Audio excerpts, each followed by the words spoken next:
सास चंगी होवे या ते दीवार ते टंगी होवे। संगीता की शादी भी एक ऐसे ही घर में होती है जहां उसकी सास दीवार पर टंगी होती है।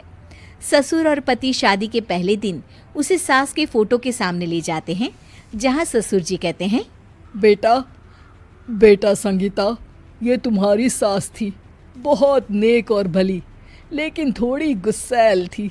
गुस्सा आने पर सब तहस नहस कर देती थी, पर अब ये इस दुनिया में नहीं है। हाँ संगीता, माँ होती तो तुम इनकी कोई बात टाल नहीं सकती थी, वरना तो माँ घर में भूचाल ले आती।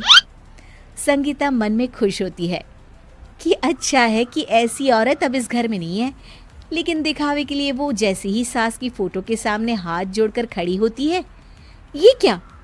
सास उसे देखकर मुस्कुराने लगी। संगीता आंखों को मलकर एक बार फिर से देखती है, लेकिन फिर सास के चेहरे का भाव, भंगिमा यानी एक्सप्रेशन बिल्कुल बदले होते हैं। वो अपने पति और ससुर को कहती है, माँ की तस्वीर तो स्माइल कर रही है। ना ना बेटी, ये कैसे संभव है? जरूर तुम्हें कोई गलती हुई होगी, ऐसा कैसे हो सकता है?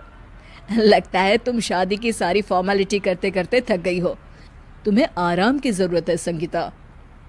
खैर, सारे संगीता की बात को इग्नोर कर कमरे में चले जाते हैं। वैसे सास की फोटो पर एक्सप्रेशन एक के बाद एक बदलते ही रहते हैं। सुबह होती है, पति और ससुर को काम पर भेजकर संगीता कमरे की सफाई करने में लग जाती है कि तभी उसे आवाज आती है, टेबल ठीक से साफ करो। ऐसे भी कोई टेबल साफ करता है? इससे अच्छा तो ये गंदा ही था। किसी औरत की आवाज सुन संगीता दंग रह जाती है और सोचने लगती है कि आवाज कहाँ से आई। आवाज को नजरअंदाज कर वो फिर से अपना काम करना शुरू करती है, लेकिन इस बार तो आवाज बिल्कुल उसके कान के पास से आती है।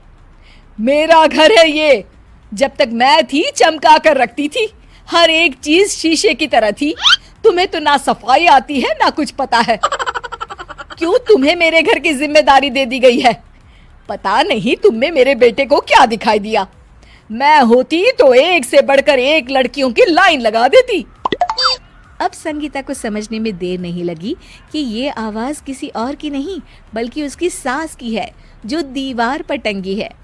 वो उसके पास जाती है और कहती है, नमस्ते सासू माँ, मुझे तो कल ही लग रहा था कि दीवार में कुछ काला है। वो दीवार नहीं, दाल होती है पगली। सही पकड़े हैं सासू माँ। तो क्या हो गया आपको जो आप यहाँ भी चैन से नहीं बैठी हैं? सुना मैंने आपका व्यवहार काफी गुस्से वाला था। चुप रह तू, ज्यादा बकर बकर ना कर। घर का काम करना तो आता नहीं, आई है मुझसे बहस करने। हाँ देखिए सासू माँ, मैं आपसे साफ साफ कह देती हूँ, मुझसे पंगा लेने की कोशिश मत करिएगा।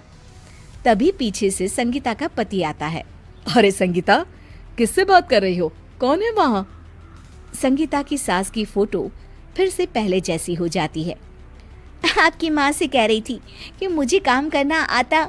अरे संगीता, माना सास के ताने हर बहू को अच्छे लगते हैं, लेकिन यहाँ तो माँ है ही नहीं, तुम तो फोटो से ही। तुम भी लाजवाब हो संगीता। किसी को विश्वास नहीं होता कि संगीता अपनी मरी हुई सास की फोटो से बात करती है। वहीं आए दिन संगीता की सास संगीता को किसी न किसी बात पर आते जाते ताने देती। संगीता को भी अब सास के तानों और उनसे बात करने की आदत हो गई।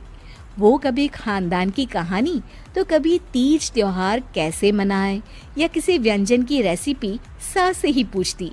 सारा दिन घर में अकेली संगीता की सास अब उसके लिए तानों के साथ पक्की साथी की तरह भी रहने लगी थी, जो किसी और को नहीं बल्कि संगीता को ही सुनाई देती। तो देखा आपने, सास बहू का रिश्ता हर रिश्ते से ऊपर होता है, फिर चाहे वो खट्टा हो या मीठा।